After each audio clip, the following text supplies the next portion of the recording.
जय हिंद दोस्तों, मैं भरत कुशवाहा आप सभी को स्वागत करता हूं आज की धमाकेदार एवं बहुत ही महत्वपूर्ण क्लास में। दोस्तों आज हम लोग बात करने वाले हैं लोकसभा चुनाव 2024 संबंधित सभी महत्वपूर्ण प्रश्नों के बारे में, जो क्या किसी न किसी एग्जाम में पूछे ही जाने वाले हैं। साथियों, आप लोग क्या है, अगर इस वीडियो में शुरू से अंत तक बने रहते हैं तो आप किसी भी एग्जाम की तैयारी कर रहे हैं, आपके यहाँ पर 2 से 3 नंबर जो है 100% पक्के होने वाले। तो ये दोस्तों वीडियो को हम लंबा ना करते हुए वीडियो करते स्टार्ट हम और बढ़ते हैं आज के पहले प्रश्न पर। तो देखिए दोस्तों, पहला प्रश्न आपके लिए ये है, कह रहा है 2024 में कौन सी लोकसभा का चुनाव हुआ है?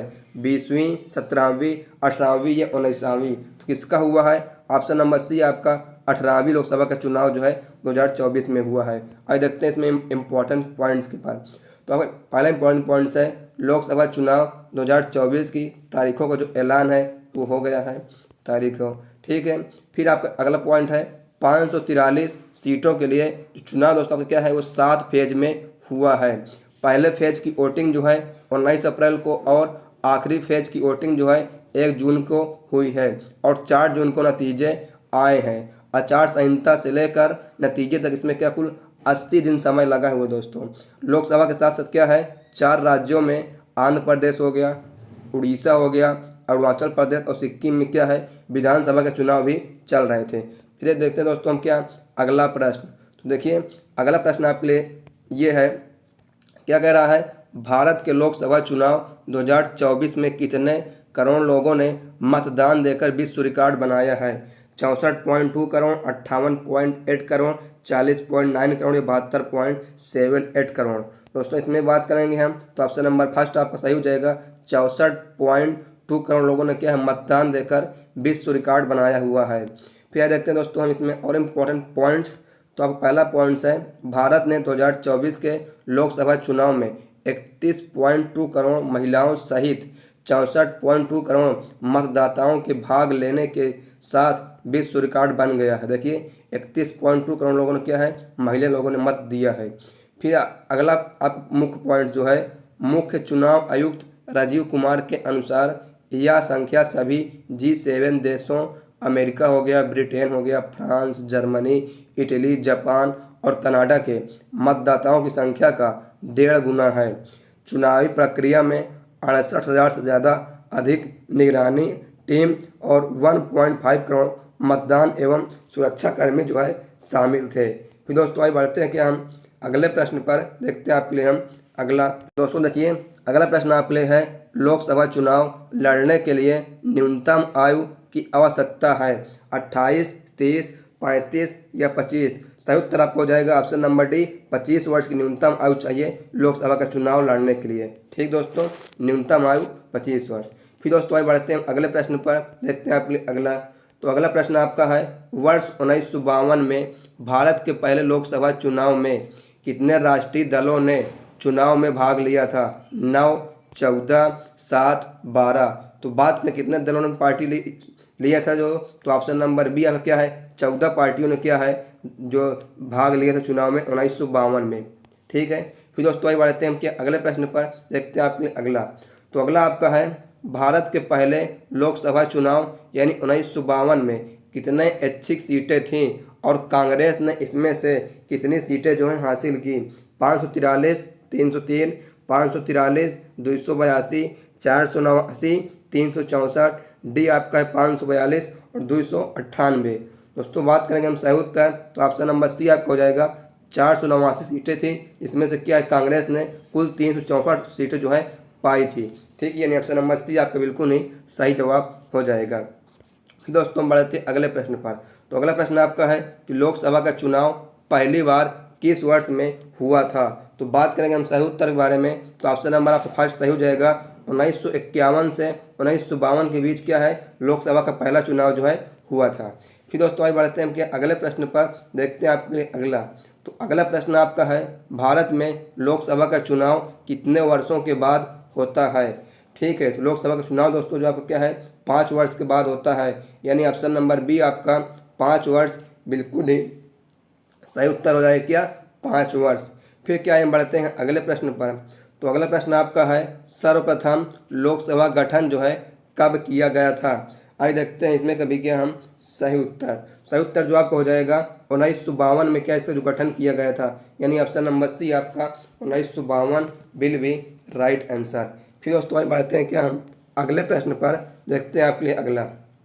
तो देखिए अगला प्रश्न आपका है, लोकसभा का अध्यक्ष किसके द्वारा चुना जाता है? राष्ट्रपति, प्रधानमंत्री और आए संसद के दोनों सदनों द्वारा या लोकसभा के सदस्य? तो ऑप्शन नंबर आपका डी सही हो जाएगा। लोकसभा के सदस्य द्वारा क्या है जो चुना जाता है लोकसभा का अध्यक्ष। फिर दोस्तों आगे बढ़ते हैं अगले प्रश्न पर। अगला आपका प्रश्न है, लोकसभा का अध्यक्ष जो है अपना त्यागपत्र निम्नलिखित में से किसको प्रस्तुत कर सकता है? तो बात करें किसको कर सकता है, तो ऑप्शन नंबर आपका ए सही हो जाएगा। लोकसभा के उपाध्यक्ष को क्या है, लोकसभा का अध्यक्ष जो अपना त्यागपत्र है वो प्रस्तुत कर सकता है, यानी ऑप्शन नंबर आपका ए लोकसभा का उपाध्यक्ष विल बी राइट आंसर। फिर दोस्तों आगे बढ़ते हैं हम क्या अगले प्रश्न पर, देखते हैं आपके लिए अगला। तो अगला प्रश्न आपके लिए है, इनमें से कौन लोकसभा को भंग करने की शक्ति रखता है? तो कौन रखता है? ऑप्शन नंबर आपका ए रखता है। राष्ट्रपति जो है लोकसभा को भंग कर सकता है। ठीक है, तो ऑप्शन नंबर आपका A will be right answer. फिर क्या आइए बढ़ते हैं अगले प्रश्न पर, देखते हैं आपके लिए अगला। तो देखिए अगला प्रश्न आपका है, भारत में कितने लोकसभा निर्वाचित या निर्वाचन क्षेत्र हैं? 553, 523, 543 या 533? तो बात करें कितने हैं, ऑप्शन नंबर आपका सी 543 जो है निर्वाचन क्षेत्र हैं। ठीक है, 543 सीटों पर क्या है चुनाव जो है दोस्तों लड़ा जाता है। फिर आइए बढ़ते हैं अगले प्रश्न पर, देखते हैं आपके लिए क्या हम अगला प्रश्न। तो देखिए अगला प्रश्न आपका है, स्वतंत्र भारत की लोकसभा का पहला सत्र कब आयोजित किया गया था? तो ये कब किया गया था आइए देखते हैं। तो बात करेंगे हम सही उत्तर के बारे में, तो ऑप्शन नंबर आपका सी हो जाएगा। 13 मई 1952 को क्या है लोकसभा का पहला सत्र जो है गठन किया गया था या आयोजित किया गया था। ऑप्शन नंबर सी 13 मई 1952 को। फिर हम बात करते हैं कि अगले प्रश्न पर। तो अगला आपका है, एक वर्ष में लोकसभा के कितने सत्र होते हैं? 3, 5 और देखिए 4, 2। तो बात करेंगे क्या हम सही उत्तर, तो ऑप्शन नंबर आपका ए 3 सत्र होते हैं। आइए देखते हैं इसमें हम क्या इंपॉर्टेंट पॉइंट्स। तो देखिए क्या कह रहा है, एक वर्ष में लोकसभा के 3 सत्र आयोजित किए जाते हैं। पहला सत्र आपका होता है बजट सत्र जो फरवरी से मई तक चलता है, इसके मतलब बीच में होता है। फिर आपका है मानसून सत्र जुलाई से सितंबर। थर्ड आपका है शीतकालीन सत्र जो नवंबर से मध्य दिसंबर में हो सकता है। ठीक है, तो ये आपका क्या है इंपॉर्टेंट पॉइंट्स हो गया था। फिर दोस्तों हम बढ़ते हैं क्या अगले प्रश्न पर। तो अगला आपका है, लोकसभा की अधिकतम संख्या क्या है आप लोग को ये बताना है। 548, 545, 550 या 552? सही उत्तर आपको हो जाएगा ऑप्शन नंबर डी 552 सीटें कुल है लोकसभा में अधिकतम। ठीक है, फिर दोस्तों हम बढ़ते हैं अगले प्रश्न पर। तो देखिए अगला प्रश्न आपके लिए है, भारत के वर्तमान मुख्य चुनाव आयुक्त कौन है? सुनील मेहता, राजीव कुमार, अजय गुप्ता और देखिए क्या है अमिताभ कांत। सही उत्तर आपका हो जाएगा option number B Rajiv Kumar जो है इस समय मुख्य चुनाव आयुक्त हैं। ठीक है, वर्तमान में राजीव कुमार जी। फिर दोस्तों ये बढ़ते हैं कि हम अगले प्रश्न पर, देखते हैं आपके लिए हम अगला। तो देखिए आपके लिए अगला प्रश्न है, स्वतंत्र भारत की पहली लोकसभा के प्रथम उपाध्यक्ष थे सरदार हुकुम सिंह, SV कृष्णमूर्ति राव या अनंत श्यानम अयंगर, JG सावेल। ठीक है, सही उत्तर जो आपको हो जाएगा ऑप्शन नंबर सी अनंत सायनम अयंगर दोस्तों जो आप क्या है भारतीय लोकसभा के पहले उपाध्यक्ष थे अनंत सायनम अयंगर। फिर दोस्तों हम बढ़ते हैं अगले प्रश्न पर। तो अगला प्रश्न देखिए आपके लिए है, लोकसभा की प्रथम महिला अध्यक्ष कौन थी? महिला अध्यक्ष मीरा कुमारी, सरोजनी नायडू, प्रतिभा पाटिल, आरोही श्रीवास्तव। सही उत्तर की बात करेंगे तो ऑप्शन नंबर आपका ए मीरा कुमार आपका बिल्कुल ही सही जवाब हो जाएगा। मीरा कुमार जो है लोकसभा की पहली महिला अध्यक्ष थी।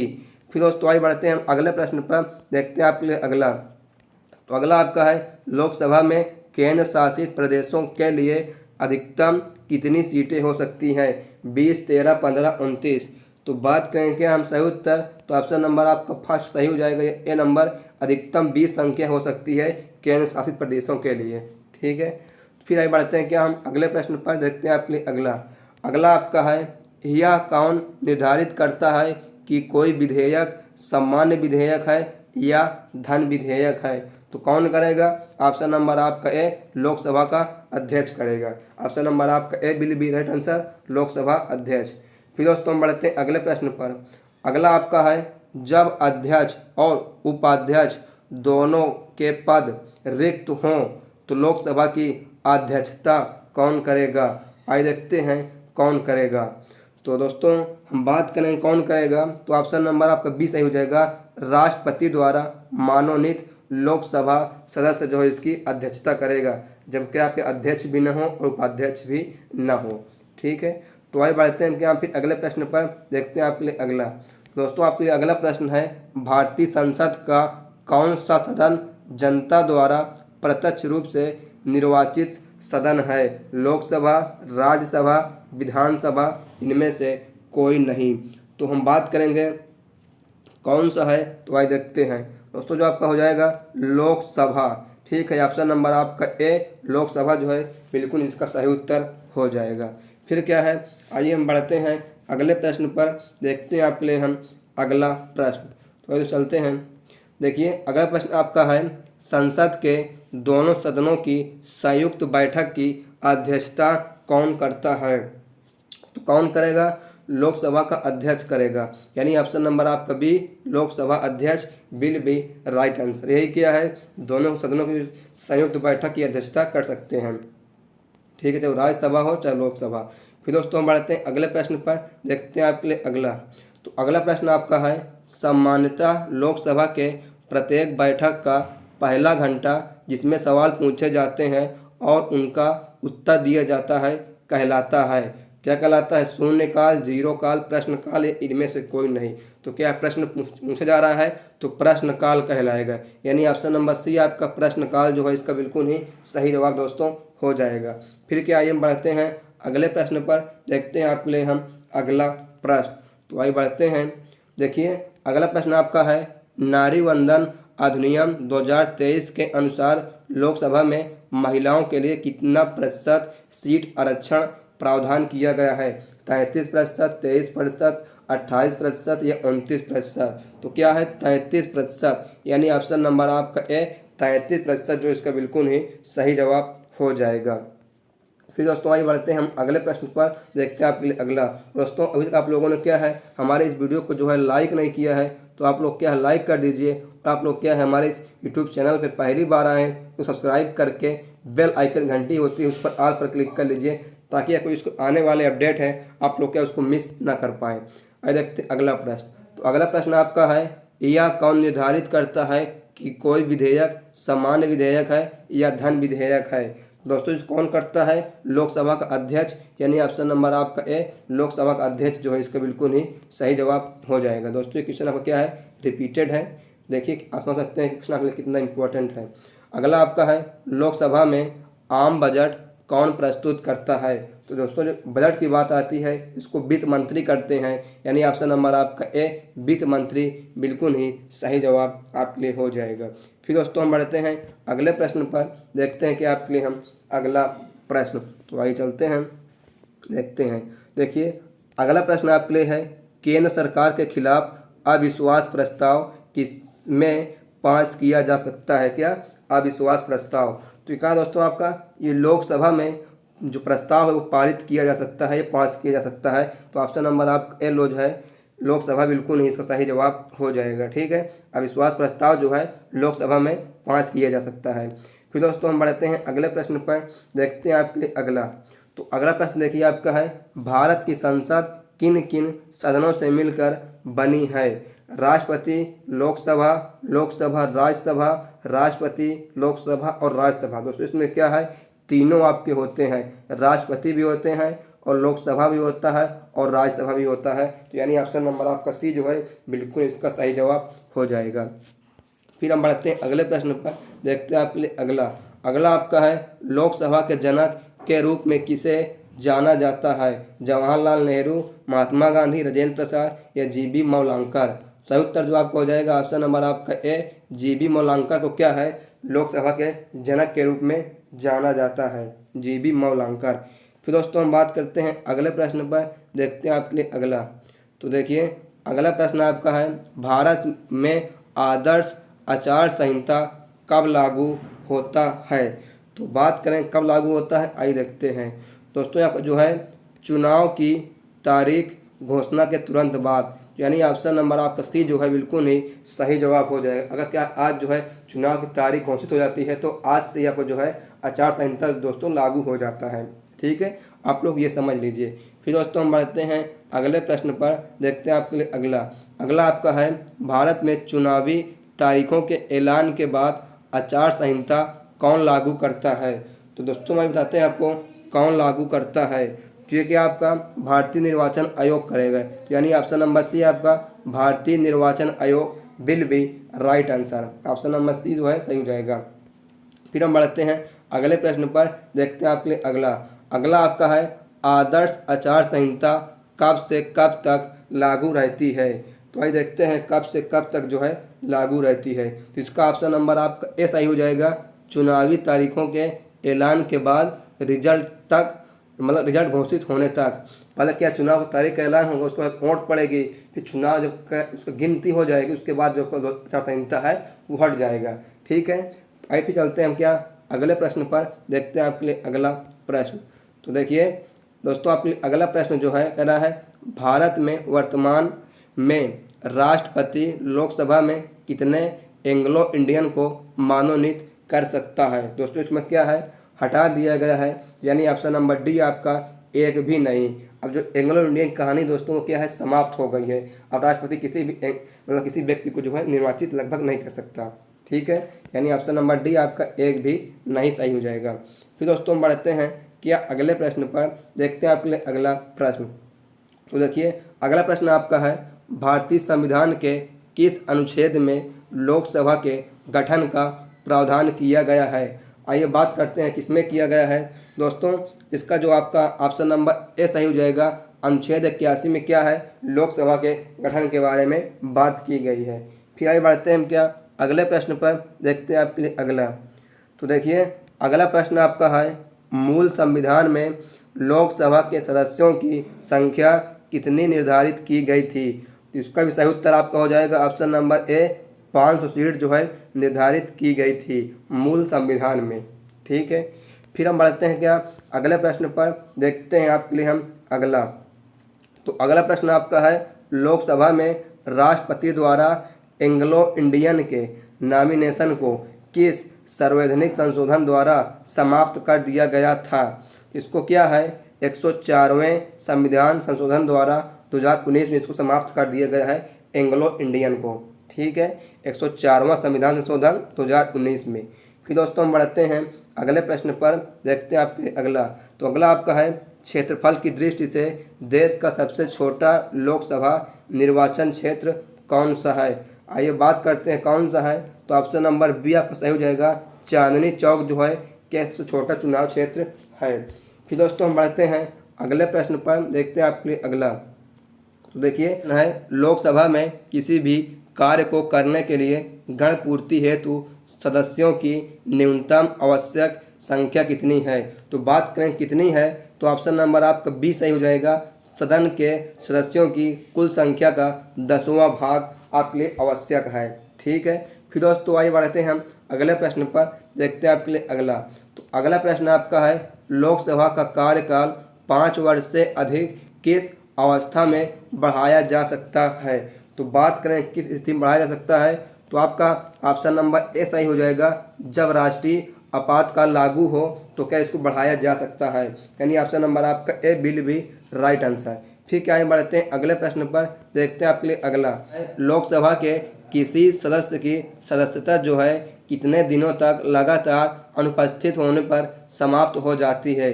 दोस्तों बात करेंगे हम सही उत्तर, तो ऑप्शन नंबर आपका ए सही हो जाएगा, 60 दिन। अगर कोई सदस्य जो है वो 60 दिन तक अनुपस्थित रहता है तो उसकी सदस्यता जो है खत्म हो जाती है या उसके पद को रिक्त घोषित कर दिया जाता है।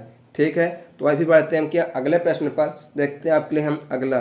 तो अगला प्रश्न देखिए आपके लिए है, लोकसभा के 2 बैठकों के बीच कितने समय से ज़्यादा का अंतराल नहीं होना चाहिए। सही उत्तर आपका है ऑप्शन नंबर बी, 6 माह से अधिक का क्या है समय जो है नहीं होना चाहिए अंतराल के बीच में। ठीक है, यानी ऑप्शन नंबर बी आपका 6 माह। फिर दोस्तों हम बढ़ते हैं अगले प्रश्न पर, देखते हैं आपके लिए अगला। तो अगला आपका है अस्थायी लोकसभा अध्यक्ष को कौन नियुक्त करता है। तो बात करें कौन नियुक्त करता है, तो ऑप्शन नंबर सी आपका राष्ट्रपति नियुक्त करता है। यानी ऑप्शन नंबर सी आपका राष्ट्रपति जो है इसका बिल्कुल ही सही जवाब आपके लिए हो जाएगा। फिर हम बात करते हैं दोस्तों अगले प्रश्न पर। तो देखिए अगला प्रश्न जो आपके लिए है ये है, कह रहा है आपातकाल के दौरान संसद लोकसभा का कार्यकाल एक बार में कितने समय के लिए बढ़ा सकती है। तो बात करें क्या हम दोस्तों सही उत्तर के बारे में, तो ऑप्शन नंबर आपका ए हो जाएगा, 1 वर्ष के लिए क्या है इसको बढ़ाया जा सकता है अगर आपातकाल लगा हुआ है। फिर हम बढ़ते हैं अगले प्रश्न पर, देखते हैं आपके लिए अगला।